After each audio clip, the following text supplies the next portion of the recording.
Hello everybody, it's late July and it's time to do some work on the food plots on our Wisconsin hunting property. We have three main food plots on this land. We have the north field toward the north side, we have the west field across the creek on the west end, and we have a clover field which is somewhat in the middle but really attached to the north field. We plant our north and west fields in annual crops, turnips and brassicas in the north field, and Whitetail Institute Oats Plus in the west field. The clover field, of course, is a perennial crop, so we just have to do routine maintenance on that from time to time. And since the north and west fields are annual crops, meaning we replant them every year, we have to spray all the grass and weeds that grow in them prior to planting, which we usually do toward the beginning of August. About a month and a half ago, the north and west fields were so badly overgrown that I had to mow them down and then come back a week or so later and spray them with grass and weed killer.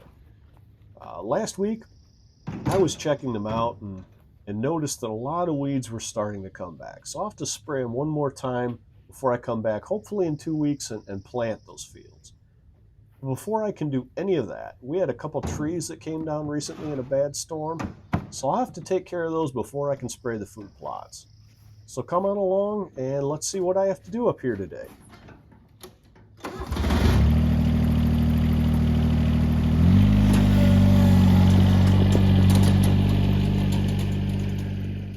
The first part of our woods that I have to get through is about 6 acres of mature red pines. These were planted roughly 50 years ago.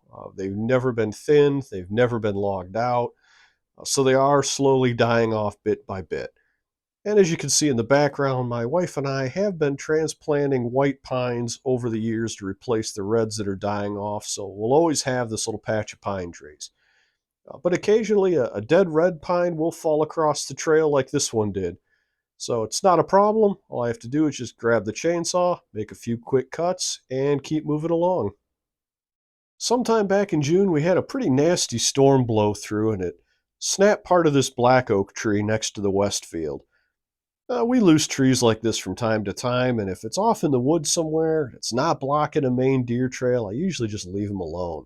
But when they fall down in a food plot, then we've got to get them cleared out, cut up, get them out of the way so we can keep working the food plots, get them planted, and move on with our hunting season.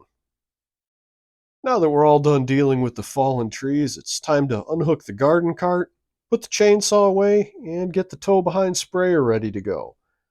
I'm going to use this sprayer in the north and west fields, and because I'm just literally trying to kill everything that's growing in those fields right now, I'm just going to use a highly concentrated grass and weed killer. So I'm going to hook up my sprayer, get it all ready to go.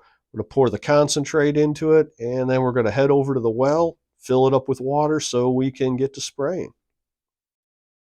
While the sprayer's filling up, I thought I'd just take a minute and tell you about it really quick. Most of you have probably figured out this is a John Deere 5A sprayer. Deere made these for a few years, I believe in the 60s, with the round steel tanks, and then they went to the 5B sprayers with the plastic tanks. Those are the more common ones. These are kind of hard to find. A buddy of mine actually found this on the curb on garbage day in his subdivision 20 years or so ago. And he grabbed it because he had a patio model 5A that his dad had bought brand new. And he figured he'd just grab this one for parts. He threw it in his barn, and both those sprayers have been sitting in there forever. About 10, 12 years ago, I mentioned to him that I was looking for a sprayer to pull behind a garden tractor for up here at our property. And he was gracious enough. He said, I got two of these in the barn. Just take whichever one you want. This was the one he got off the garbage pile, so this is the one I grabbed, not the one his dad had bought. And I spent about a month or so, did a full restoration on it. It did come with the wand and the spray gun, which isn't hooked up here. But I did use it with the original engine and gear pump and everything for the first year, and I just thought it was a little more cumbersome than it needed to be. So I did something that I know the John Deere guys right now are cringing about. If you haven't noticed yet, I have an electric pump hooked up to this. And honestly, it's just more convenient for me. I did keep the original engine and gear pump if I ever want to convert this thing back. But I just take the wire, run it under the seat, and Hook it right up to the battery there, and then you follow the wire down, and there's a switch. It's just so much more convenient to ride along, hit the switch, and turn the pump on as opposed to getting the engine running, reach back, turn the valve. This is the original boom that came with it. You take this bungee strap off, and these two sides will fold down. And it's really nice because they're spring loaded, and so if you hit something with them, they'll just flex back and out of the way. You won't break your boom. Really nice. Covers a good wide range of ground, and you could take that boom and you can raise it up and lower it down on those two verticals you see on the sides. Anyway, that's a sprayer that I use, and as soon as this thing gets filled up, I'm going to go take and we're going to spray at least the north field. I may get the west field too. I'm not sure. It doesn't look like there's much in there. I may just do the north field today. So here's our north field.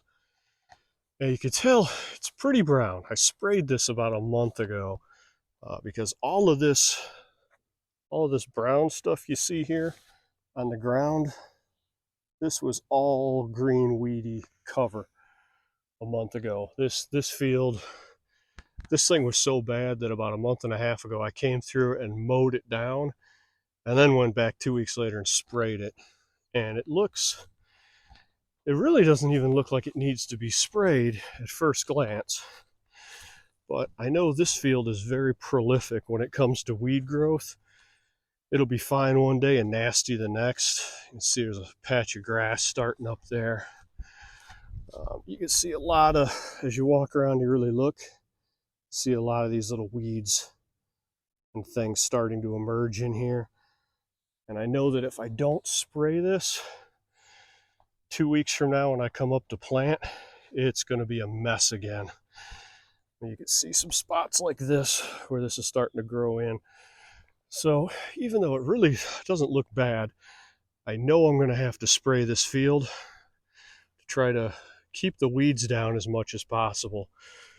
We usually put some type of brassica in here, turnips, things like that, and the weeds will really mess with those. In the west field, we've been doing whitetail oats, like oat grass. Weeds really don't bother that stuff because it grows really tall and really strong. But what we're going to have in this field, we really need to watch the weeds on it. So let's go ahead and get this thing sprayed up.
One thing you've probably noticed in the background on these videos is all the dead trees on our property, like the ones you see on the left-hand side and these ones that are just coming into view now. Our primary timber on this property is oak trees, mostly black oak. We have some white oak, and we've got a lot of white pines, which you see toward your left-hand side, and a plantation of about 5 acres of red pines. The reason for all those dead trees is because we have oak wilt in this part of Wisconsin. What that is just, I guess it's some kind of like a fungal infection that gets into oak trees, and it primarily kills the red oak subspecies, which is what a black oak is. And So what we do is we walk our property usually toward the end of July, and we look for exactly what you see toward the left-hand side of your screen. That's an oak tree with leaves that are turning brown and falling at the end of July. That is oak wilt. That tree is freshly dead this year and will not come back next year. Every year we usually lose 3-4 trees that we can see on the property. Sometimes they're mature-ish trees like that one. Sometimes they're just little ones. But it's always unfortunate. But that's just kind of the way it works. And, the old ones die, the new ones come in. And that's just how things go sometimes. So now that we're done with the north field and the west field, we've got to address the clover. The clover field really starts out as a 10-yard strip here on the south end of the north field. And my wife's favorite tree stand is right about there. And this field continues down along the pine trees. And you see, I've got some nasty weeds in here. I mean, look at how tall that critter is right there. I might just let that one grow and put a tree stand in it next year at the rate it's going. Anyway, this continues south, or west rather. And it comes to this opening, and then it turns back to the south, about 110 yards down the edge of the red pines on your left. And you can't see it, but there's a creek probably about 40 yards into the woods on the right-hand side. I mowed this clover earlier in the spring, and the clover actually looks, it looks pretty good. It's that time of year where it's starting to get, some of the sunnier portions are starting to scorch up a little bit, but it really looks good and solid, except for the fact that I've got all these weeds in here. I mean, I got thistles growing in here, I got grass in here, I've got, it's like some type of bramble, raspberries or something trying to grow in here. Quite a mess right there. And it gets worse the further south you go. You get down to this part here, and you can really see, I mean, you can see some clover in here, but you can really see all the trash and all the weeds in here. So, like I said, I mowed it this spring, and usually I try to do it every year. I haven't done it in a couple of years, but I'll come in here and spray this. I've got, they make a specialized weed killer that works on clover fields. It doesn't affect the clover, but it pretty much kills everything else in here. And you just mix it, with some water and some crop oil and apply it with a sprayer. Since I just used my pull-behind sprayer for Roundup, and it only takes a few gallons to do all this clover, I usually just do this with a backpack sprayer. So let's go ahead and fill that sprayer, and we'll take care of the clover field now.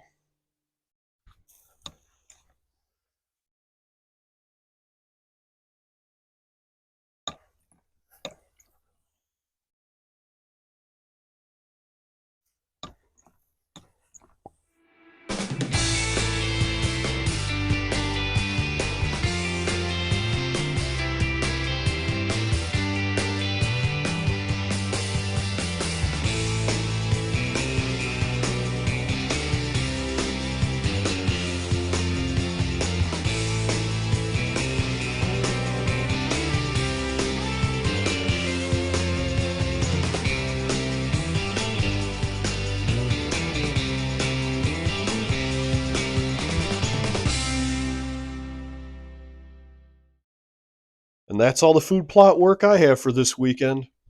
We cleared some downed trees, sprayed the north field, sprayed the west field, and even sprayed the clover field. Weather permitting, I'll come back up in a couple weeks and we'll get these fields planted. Thank you again for watching. Please like and subscribe, and I will see you on another episode.